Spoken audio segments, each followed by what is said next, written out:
Kembali tim Jimat punya cerita. Cerita ini dikirimkan oleh Supangat dengan judul Dendam Makhluk Pocong.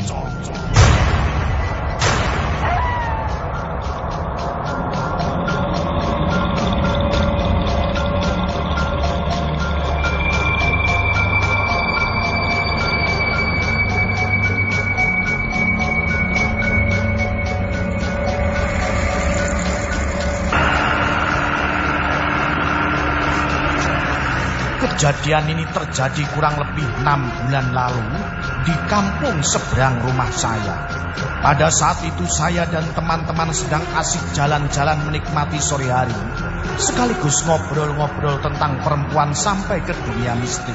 Setelah sekian banyak cerita dan selesai makan sop buah, kami pun berkeliling.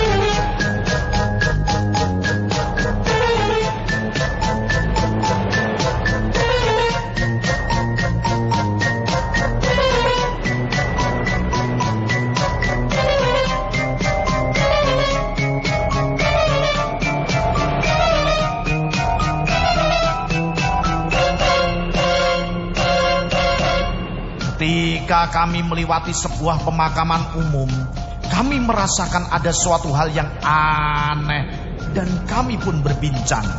Setelah kami memperhatikan seluruh makam yang ada, akhirnya kami menemukan satu makam yang masih baru. Saya pun turun dari motor menghampiri makam itu. Setelah sampai, saya memegang papan nisan makam itu dengan maksud ingin mengetahui apa yang terjadi di dalam makam itu.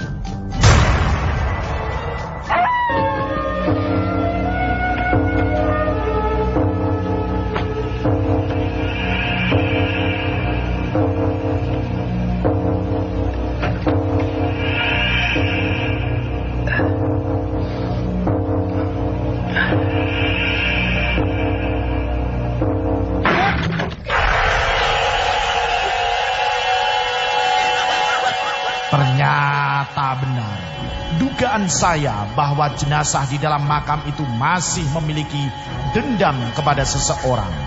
Lalu saya pergi dari makam itu menghampiri abang saya.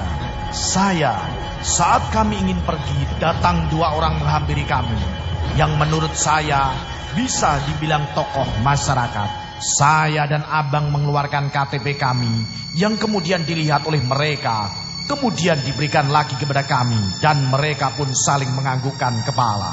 Kami pun pulang karena hari hampir maghrib, sambil membahas mengenai informasi yang diberikan oleh tokoh masyarakat itu. Saya pun memberi salam dan masuk rumah, kemudian mengambil segelas air putih serta memikirkan hal yang tadi.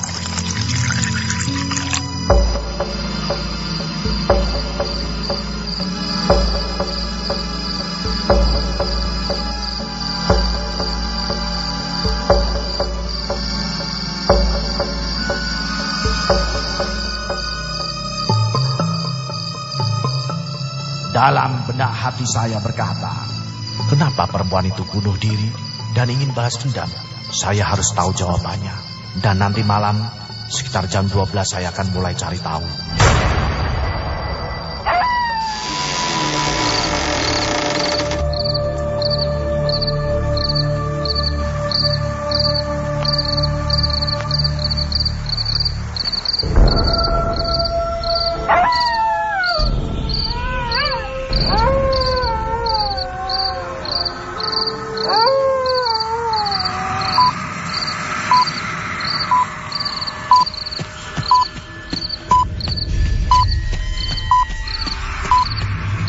Tentang jam menunjukkan 12:05 malam, saya pun terbangun dari tidur.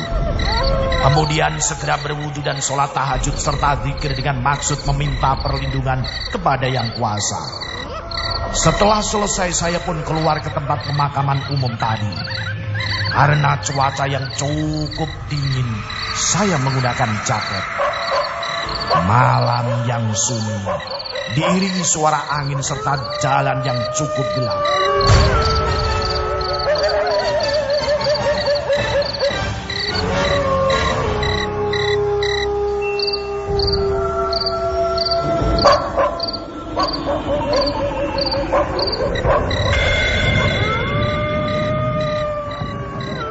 Suara lolongan anjing malam dan hewan-hewan malam menyeruak garang di malam itu.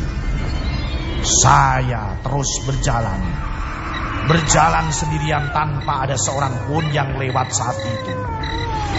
Sepanjang jalan pun saya sering melihat makhluk-makhluk halus melintas. Namun saya tidak memperdulikannya karena saya anggap mereka sedang menemani saya berjalan.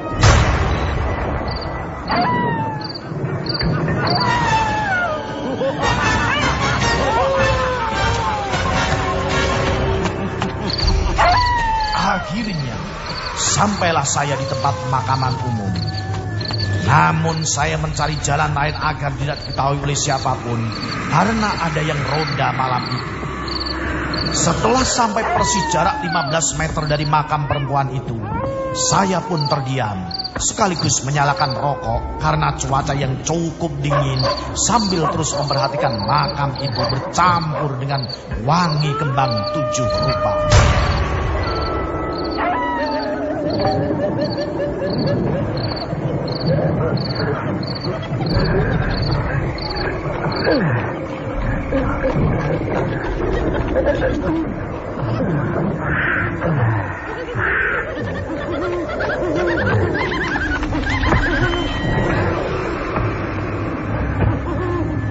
Suara angin malam disertai dengan petir menggelegar, yang mana tatkala itu hujan akan turun.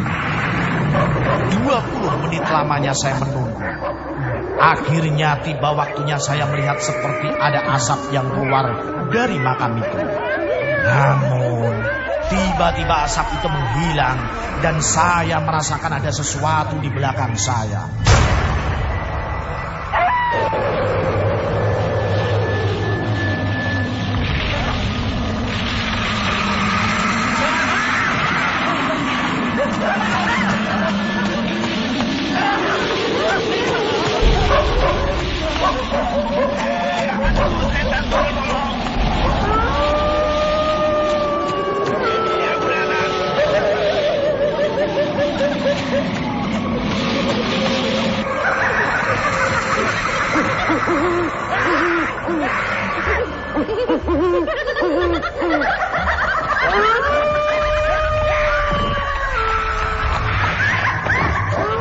Walaupun saya tidak menoleh ke belakang, tapi saya tahu bahwa yang di belakang itu adalah perempuan yang meninggal 3 hari lalu, yang kini telah menjadi arwah penasaran.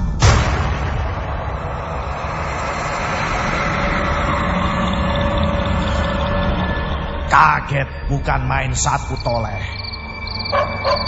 Jantungku seakan berhenti. Nafasku tersengal-sengal melihat sesosok pocong berdiri di belakangku.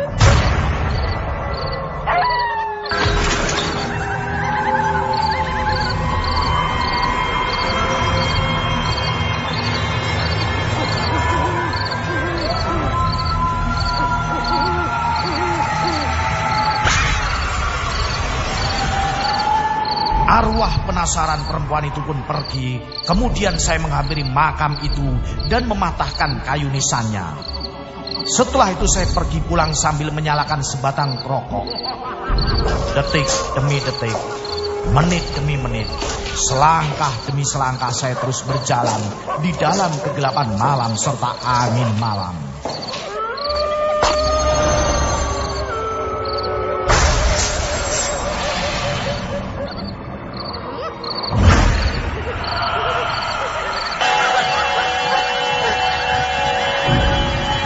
Sesampainya di rumah saya segera ke belakang untuk mencuci muka.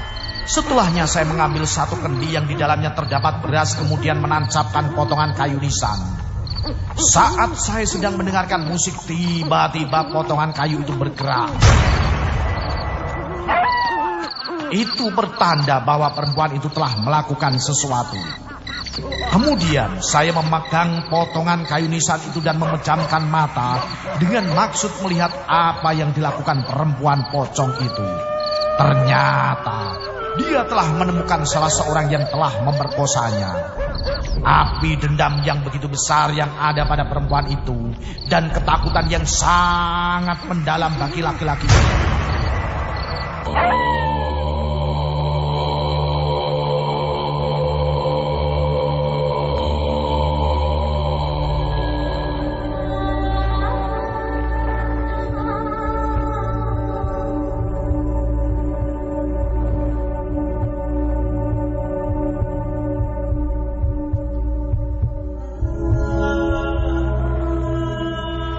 Hari berganti hari, siang dan malam silih berganti. Saya terus mengawasi perempuan itu dari kejauhan. 1 minggu lamanya sudah. Saat malam tiba, di saat saya sedang tertidur, perempuan itu datang ke rumah. Tepat di depan rumah dia memanggil. Baginda, Baginda, bangunlah, aku ada di depan rumahmu.